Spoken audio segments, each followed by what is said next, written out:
আজকের টপিক হচ্ছে summer friends. প্রথমে আমরা এই কবিতাটির টাইটেলটি নিয়ে আলোচনা করব। দেখো, কবিতার টাইটেল দেওয়া হয়েছে সামার ফ্রেন্ডস। সামার যার অর্থ হচ্ছে গ্রীষ্মকাল এবং ফ্রেন্ডস যার অর্থ হচ্ছে বন্ধুরা। তাহলে এর অর্থ হচ্ছে গ্রীষ্মকালের বন্ধুরা। এখানে কোন গ্রীষ্মকালের বন্ধুদের কথা বলা হয়েছে সেটি জানতে গেলে আমাদেরকে কবিতাটি ডিটেলসে পড়তে হবে। এই কবিতাটি লিখেছেন মেরি ল্যাম। তো মূল কবিতাটি শুরু করার প্রথমে তোমাদের টেক্সট বইতে দেখো মেরি ল্যাম সম্পর্কে দু চার কথা দেওয়া রয়েছে, সেটি আমরা পড়ে নিচ্ছি। তো চলো শুরু করা যাক। Mary and Lamb 1764 to 1847। Mary ল্যাম্বের পুরো নাম হচ্ছে মেরি অ্যান ল্যাম। তিনি জন্মগ্রহণ করেছিলেন 1764 সালে এবং মারা গিয়েছিলেন 1847 সালে। Was a famous English poet and writer. তিনি ছিলেন একজন বিখ্যাত ইংরেজ কবি এবং লেখিকা।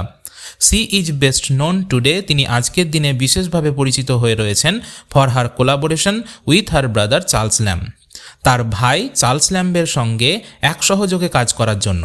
অর্থাৎ মেরি ল্যাম তিনি তার ভাই চার্লস ল্যাম্বের সঙ্গে একসঙ্গে একটি কাজ করেছিলেন, অর্থাৎ একসঙ্গে তারা একটি বই লিখেছিলেন। কোলাবোরেশন মানে হচ্ছে সহযোগ। তো তারা একটি বই লিখেছিলেন, সেই বইটির নাম কি? On the collection tales from Shakespeare. বইটির নাম হচ্ছে tales from Shakespeare. She and her brother, তিনি এবং তার ভাই মানে মেরি ল্যাম এবং তার ভাই চার্লস ল্যাম প্রিজাইডেড ওভার, সভাপতিত্ব করেছিলেন আর লিটারেরি সার্কেল, একটি সাহিত্য কেন্দ্রে ইন লন্ডনে। অর্থাৎ মেরি ল্যাম এবং চার্লস ল্যাম তারা দুই ভাই বোন লন্ডনের একটি সাহিত্য কেন্দ্রে তারা সভাপতিত্ব করেছিলেন। দ্যাট ইনক্লুডেড পোয়েটস, যেখানে কবিরা ছিল। কোন কবিরা ছিল? Like Wordsworth and Coleridge. Wordsworth এবং কোলরিজের মতন বড় বড় কবিরা সেই সাহিত্য কেন্দ্রে উপস্থিত ছিল। তো এখন আমরা মেরি ল্যাম সম্পর্কে জেনে নিলাম। এইবার আমরা মূল কবিতাটি শুরু করব। সকলে মন দিয়ে ভিডিওটি দেখতে থাকো। The swallow is a summer bird. Swallow হচ্ছে একটি গ্রীষ্মকালের পাখি। হি ইন আওয়ার চিমনিজ, সে আমাদের চিমনিতে থাকে। When the weather is fine and worm, যখন আবহাওয়া খুব সুন্দর এবং উষ্ণ থাকে। মে দেন বি হার্ড, তখন শোনা যেতে পারে। চার্পিং হিজ নোটস, তার কিচিরমিচির গান। ফর উইকস টুগেদার, কয়েক সপ্তাহ ধরে। এই যে এই 4 লাইন পড়লাম, এই 4 লাইনের একটি অন্তর্নিহিত অর্থ আছে যেটি আমি তোমাদের সঙ্গে শেয়ার করছি। প্রথম লাইনটাতে আমরা পড়লাম the swallow is a summer bird, মানে সোয়ালো পাখি হচ্ছে গ্রীষ্মকালের পাখি। এই কবিতায় আমরা দুটো পাখির কথা জানতে পারবো, একটি হচ্ছে সোয়ালো পাখি এবং একটি হচ্ছে স্প্যারো। এই সোয়ালো পাখি হচ্ছে গ্রীষ্মকালের পাখি এবং স্প্যারো হচ্ছে শীতকালের পাখি। এই কবিতাটিতে এই দুটো পাখিকে সিম্বল হিসেবে ব্যবহার করা হয়েছে। সোয়ালো পাখি বলতে এখানে মুখোশধারী বন্ধুদের কথা বলা হয়েছে, সেই সমস্ত বন্ধু যারা হচ্ছে নকল বন্ধু, যারা প্রকৃত বন্ধু নয়। আর অপরদিকে স্প্যারো মানে চড়ুই পাখি বলতে এখানে আসল বন্ধুদের কথা বা প্রকৃত বন্ধুদের কথা বলা হয়েছে। ঠিক একই রকমভাবে সামার মানে গ্রীষ্মকাল, শীতপ্রধান দেশে গ্রীষ্মকাল মানে হচ্ছে ভালো সময়, আর অপরদিকে শীতকাল মানে হচ্ছে খারাপ সময়। মানুষের জীবনে ভালো সময়কে বোঝাতে সামার এই কথাটি ব্যবহার করেছেন এবং মানুষের জীবনে খারাপ সময়কে বোঝাতে উইন্টার তিনি ব্যবহার করেছেন। তো এই যে প্রথম যে 4 লাইন আমরা পড়লাম, 4 লাইনের যে অন্তর্নিহিত অর্থ এটি বলতে চাইছে যে সোয়ালো পাখির মতন আমাদের জীবনেও কিছু বন্ধু আছে যারা হচ্ছে মুখোশধারী বন্ধু, যারা আমাদের আসল বন্ধু নয়, যারা আমাদের প্রকৃত বন্ধু নয়। তো সেই সমস্ত বন্ধুরা কেবলমাত্র ভালো সময়ে, কেবলমাত্র আনন্দের সময়ে, কেবলমাত্র সুসময়ে আমাদের পাশে থাকে। কিন্তু যখনই আমরা কোনো বিপদে পড়ি বা আমরা কোনো সংকটে পড়ি, তখন কিন্তু তারা আমাদেরকে ছেড়ে চলে যায়, আমাদেরকে একা রেখে চলে যায়, আমাদেরকে বিপদে আপদে আমাদেরকে কিন্তু উদ্ধার করতে আসে না। তো এই সোয়ালো পাখি হচ্ছে ঠিক সেই ধরনের, যে কেবলমাত্র গ্রীষ্মকালের ভালো সময়ে আসে। এবং এই যে গ্রীষ্মকালের ভালো সময়, শীতপ্রধান দেশে গ্রীষ্মকালটা হচ্ছে মনোরম এবং এই সময়ে আবহাওয়া খুব সুন্দর হয় এবং উষ্ণ হয়। এবং এই সোয়ালো পাখিটা কোথায় থাকছে? কবি বলছেন যে এই সোয়ালো পাখি থাকে আমাদের চিমনিতে। শীতপ্রধান দেশে ঘরকে গরম রাখার জন্য আগুন পোহানোর ব্যবস্থা থাকে এবং যে ধোঁয়াটা ওঠে সেই ধোঁয়াটা বের করে দেওয়ার জন্য থাকে চিমনি। তো সেই চিমনিতে সোয়ালো পাখিটা থাকে এবং এই সোয়ালো পাখি গ্রীষ্মকালের সময়টিতেই কিন্তু থাকে। তো এই গ্রীষ্মকালের ভালো সময়ে সে থাকে এবং এই গ্রীষ্মকালের ভালো সময়ে সে গান করে, তার কিচিরমিচির শব্দ সে গান করে, সপ্তাহর পর সপ্তাহ ধরে, কয়েক সপ্তাহ ধরে সে গান শোনায়। এটা কিন্তু কেবলমাত্র এই সামার সিজনেই, অর্থাৎ এটা কিন্তু কেবলমাত্র এই গ্রীষ্মকালের সময়েই সোয়ালো পাখি করে থাকে। তারপরে 4 লাইনে কি বলছে দেখো, come there but one cold wintry day, কিন্তু যখন একটি শীতের ঠান্ডা দিন আসে, away will fly our guest the swallow, আমাদের অতিথি সোয়ালো পাখি উড়ে পালিয়ে যায়। And much like him we find the way, এবং তার মতন করেই আমরা রাস্তা খুঁজে পাই। হুইচ, যেটি many a gay young friend will follow, যেটি অনেক আনন্দপূর্ণ ইয়াং ফ্রেন্ড মানে আমরা জানি যুবক বন্ধু, কিন্তু এখানে ইয়াং ফ্রেন্ড বলতে ক্ষণস্থায়ী বন্ধুদের কথা আমরা ধরব। তো এখানে এই লাইনটার মানে কি হচ্ছে, লাস্ট লাইনটার, যে হুইচ যেটি, মেনি অনেক, আর গে মানে হচ্ছে আনন্দে পরিপূর্ণ বা উৎফুল্ল, যেটি অনেক আনন্দে পরিপূর্ণ ক্ষণস্থায়ী বন্ধুরা অনুসরণ করে। ফলো মানে অনুসরণ করা।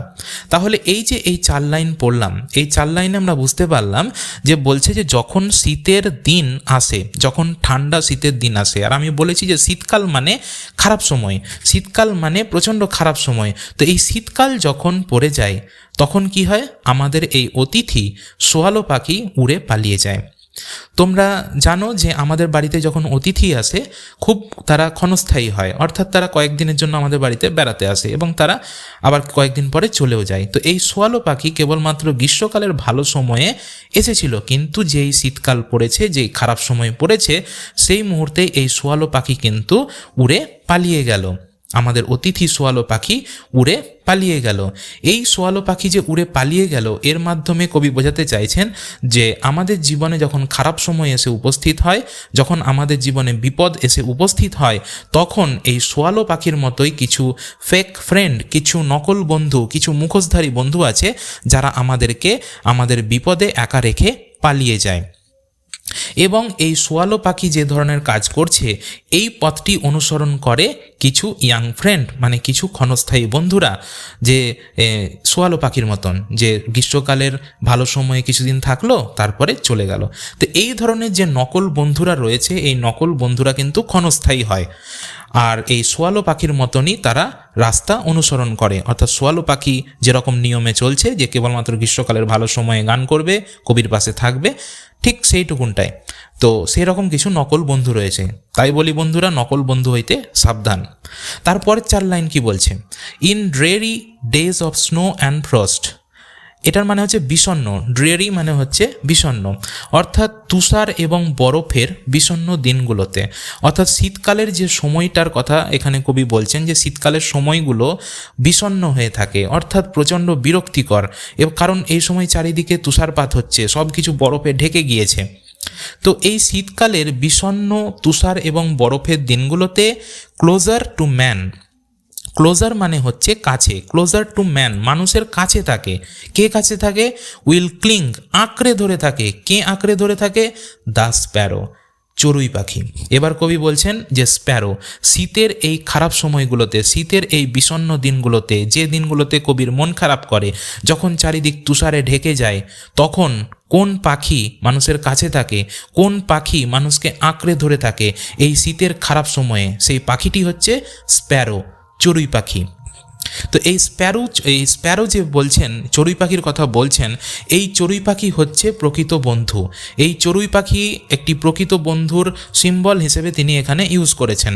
স্প্যারো হচ্ছে প্রকৃত বন্ধু, অর্থাৎ সেই সমস্ত বন্ধু যারা আমাদের খারাপ সময়ে আমাদের পাশে থাকে, আমাদের বিপদে আমাদের পাশে থাকে এবং সবসময় আমাদেরকে সাহস যোগায়, আমাদের মাথায় হাত রেখে বলে বা কাঁধে হাত রেখে বলে যে ভাই চিন্তা করিস না, আমি তোর পাশে আছি। তো সেই চড়ুই পাখির মাধ্যমে তিনি আসল বন্ধুদের কথা বলতে চেয়েছেন, চড়ুই পাখির মাধ্যমে তিনি প্রকৃত বন্ধুদের কথা বলতে চেয়েছেন। তারপরে কি বলছে, ওল্ড ফ্রেন্ডস পুরনো বন্ধুরা, although in life we are crossed, যদিও আমরা জীবনে বিচ্ছিন্ন হয়ে রয়েছি।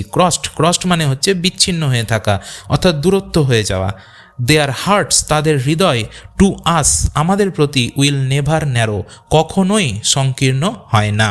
অর্থাৎ এখানে কবি ওল্ড ফ্রেন্ডসদের কথা বলছেন, পুরনো বন্ধুদের কথা বলছেন, মানে সেই সমস্ত প্রকৃত বন্ধুদের কথা যারা চিরস্থায়ী বন্ধু।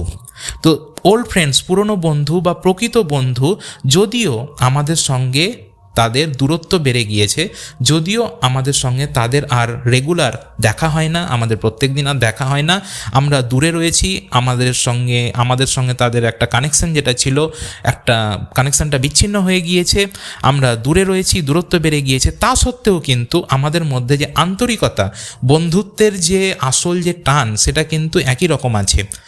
তো এটাই তিনি তার এই 2 লাইনে বলতে চাইছেন যে তাদের হৃদয় বলতে মানে সেই সমস্ত পুরনো বন্ধুদের হৃদয়, মানে প্রকৃত বন্ধুদের হৃদয় কখনোই কিন্তু সংকীর্ণ হয়ে যায় না, কখনোই কিন্তু ন্যারো হয়ে যায় না। বন্ধু ছিল, বন্ধুই আছে, প্রকৃত বন্ধু যারা ছিল তারা আছে এবং থাকবে, এবং তারা মানুষের ভালো সময়েও ছিল এবং তারা মানুষের খারাপ সময়েও ছিল। তারাই তো হচ্ছে প্রকৃত বন্ধু, যারা মানুষের খারাপ সময়ে বিপদে সবসময় পাশে থাকে এবং যারা মানুষকে সাহস যোগায় যে না ভাই আমি আছি তোর পাশে সবসময়, তুই চিন্তা করিস না।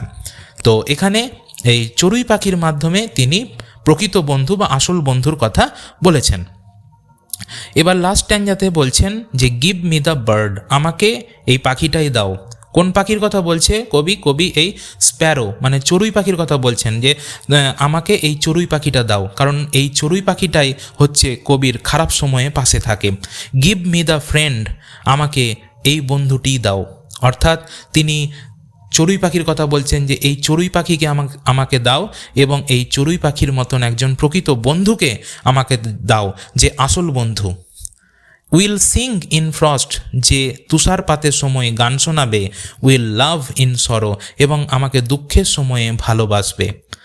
কবি বলছেন যে আমাকে এই চড়ুই পাখি দাও যে কিনা শীতের খারাপ দিনগুলোতে আমার পাশে সবসময় থাকে। যখন তুষারপাত হচ্ছে, আমার মন খারাপ করছে, তখন আমার পাশে যেন থাকে এই চড়ুই পাখি, এবং আমার দুঃখের সময় যেন এই চড়ুই পাখি আমাকে ভালোবাসে। এটি তো হচ্ছে আমাদের জীবনের প্রয়োজন। আমরা যখন দুঃখে থাকি, আমাদের যখন খুব কষ্ট হয়, আমরা যখন একা অনুভব করি, তখন যে বন্ধু আমাদের পাশে এসে দাঁড়ায়, সেই তো হচ্ছে প্রকৃত বন্ধু, আসল বন্ধু, ট্রু ফ্রেন্ড। আশা করছি তোমরা ছোটোবেলায় একটি গল্প পড়েছিলে, যে গল্পতে ছিল 2টো বন্ধু এবং একটি ভাল্লুক। তোমাদের নিশ্চয়ই মনে পড়ছে, সেই গল্পতে তোমরা আসল বন্ধু এবং নকল বন্ধুর পরিচয় তোমরা পেয়েছো। ঠিক একই রকমভাবে এখানে পাখির মাধ্যমে কবি আসল বন্ধু এবং নকল বন্ধুর কথা তিনি বুঝিয়েছেন। তো তিনি বলছেন যে আমাকে এই চড়ুই পাখিটি দাও, আমাকে এই বন্ধুটি দাও যে কিনা তুষারপাতের সময় আমাকে গান শোনাবে এবং আমাকে দুঃখের সময় ভালোবাসবে। What ever miss chance today May send, যাই হোক দুর্ভাগ্য আজকের দিনে, অর্থাৎ আজকের দিনে যাই দুর্ভাগ্য ঘটুক না কেন আমার জীবনে, উইল গ্রিট মি, আমাকে অভিবাদন জানাবে, উইথ হিজ সাইট টুমরো, আগামী দিন আমাকে দেখা দিয়ে। অর্থাৎ কবি বলছেন যে আজকের দিনে যাই ঘটে যাক না কেন, আজকের দিনে আমার ভাগ্য যদি প্রসন্ন না থাকে বা আমার যদি দুর্ভাগ্য নেমে আসে জীবনে, যাই হোক না কেন, আমি চাই যে এই পাখিটি মানে আসল বন্ধুটি আমাকে আগামীকাল দেখা দেবে এবং আমাকে অভিবাদন জানাবে, আমাকে গ্রিট করবে। এইভাবেই কবি তার এই কবিতাটি এখানে শেষ করেছেন। তাহলে এই কবিতাটি একটি আমাদেরকে শিক্ষা দেয়, একটি বাস্তব জগতের সঙ্গে পরিচয় করিয়ে দিচ্ছে। এই কবিতা পড়ে আমরা আসল বন্ধু এবং নকল বন্ধু চিনতে পারছি। এই কবিতায় কবি সামার বার্ড বলতে এখানে সোয়ালো পাখির কথা বলেছেন, গ্রীষ্মকালের পাখি বলতে সোয়ালো পাখি, যে কিনা ভালো সময়ের বন্ধু, আর খারাপ সময়ের বন্ধু অর্থাৎ আমাদের বিপদের সময়ে, বিপদে আপদে সবসময় পাশে থাকে যে বন্ধু, সে হচ্ছে চড়ুই পাখি, স্প্যারো।